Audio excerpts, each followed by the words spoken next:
Kerala governor Arif Muhammad Khan രണ്ടും കൽപ്പിച്ചു തന്നെയാണ്. സത്യപ്രതിജ്ഞാ വേദിയിലും പിണക്കം വിടാതെ ഗവർണർ തന്റെ നിലപാട് അതിശക്തമായി തന്നെ വ്യക്തമാക്കിയിരിക്കുകയാണ് മുഖ്യമന്ത്രിക്ക് നേരെ. സത്യപ്രതിജ്ഞാ ചടങ്ങിൽ എല്ലാവരുടെയും ശ്രദ്ധ കവർന്നത് ഗവർണറുടെ പിണക്കം തന്നെയാണ്. അടുത്തിരിക്കുമ്പോൾ ഗവർണറും മുഖ്യമന്ത്രിയും പരസ്പരം സംസാരിക്കുമോ എന്നായിരുന്നു ആകാംക്ഷ. 500ഓളം പേർ പങ്കെടുത്ത ചടങ്ങിലെ എല്ലാ കണ്ണുകളും അവരുടെ നേർക്കായിരുന്നു. 3:55 ഗവർണർ ആരിഫ് മുഹമ്മദ് ഖാൻ കൈകൂപ്പി ഗൗരവത്തോടെ വേദിയിൽ പ്രവേശിച്ചു. ഒപ്പം മുഖ്യമന്ത്രിയും കയറി. പരസ്പരം നോക്കാതിരിക്കാൻ ഇരുവരും പ്രത്യേകം ശ്രദ്ധിച്ചു. ഗവർണർ ആകട്ടെ പലപ്പോഴും മുഖ്യമന്ത്രിക്ക് എതിർദിശയിലേക്ക് തല തിരിച്ചിരുന്നു. മന്ത്രിമാർ സത്യപ്രതിജ്ഞ ചെയ്തതിന് പിന്നാലെ ഗവർണർ പൂച്ചെണ്ട് കൈമാറിയെങ്കിലും അപ്പോഴും മുഖത്തെ ഗൗരവം വിട്ടില്ല.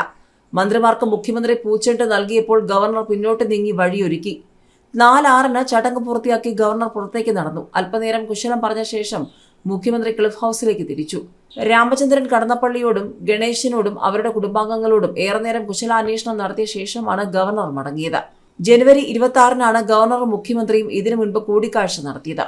റിപ്പബ്ലിക് ദിനത്തോടനുബന്ധിച്ച് രാജ്ഭവനിൽ ഗവർണർ ഒരുക്കിയ സൽക്കാരത്തിൽ മുഖ്യമന്ത്രി പിണറായി വിജയൻ കുടുംബസമേതം പങ്കെടുത്തു. ഭാര്യ കമല, കൊച്ചുമകൻ ഇഷാൻ എന്നിവർക്കൊപ്പം എത്തിയ മുഖ്യമന്ത്രിയെ ഗവർണറും ഭാര്യ രേഷ്മയും ചേർന്നാണ് സ്വീകരിച്ചത്.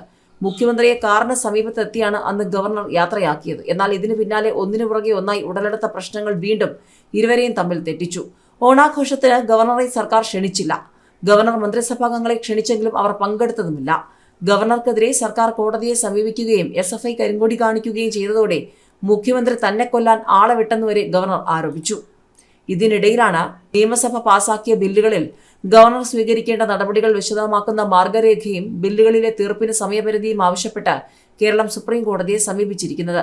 ഗവർണർ ആരിഫ് മുഹമ്മദ് ഖാന്റെ അനുമതി തേടി നൽകിയ 8 ബില്ലുകൾ തീർപ്പാക്കാൻ വൈകിപ്പിച്ചതിനെതിരായ ഹർജി നിലനിൽക്കെയാണ് വിഷയത്തിലെ പൊതു നിയമ പ്രശ്നങ്ങളിൽ കേരളം മാർഗരേഖ ആവശ്യപ്പെട്ടത്. ഈ ആവശ്യം ഉന്നയിച്ച് നിലവിലെ ഹർജി പരിഷ്കരിച്ചു. ചീഫ് ജസ്റ്റിസ് DY ചന്ദ്രചൂഡ് അധ്യക്ഷനായ ബെഞ്ച് ജനുവരി 8 കേസ് പരിഗണിക്കും. സമാന വിഷയം പല സംസ്ഥാനങ്ങളിലും ഉള്ളതായി സ്റ്റാൻഡിംഗ് കൗൺസിൽ CK ശശി വഴി സമർപ്പിച്ച ഹർജിയിൽ ചൂണ്ടിക്കാട്ടുന്നു.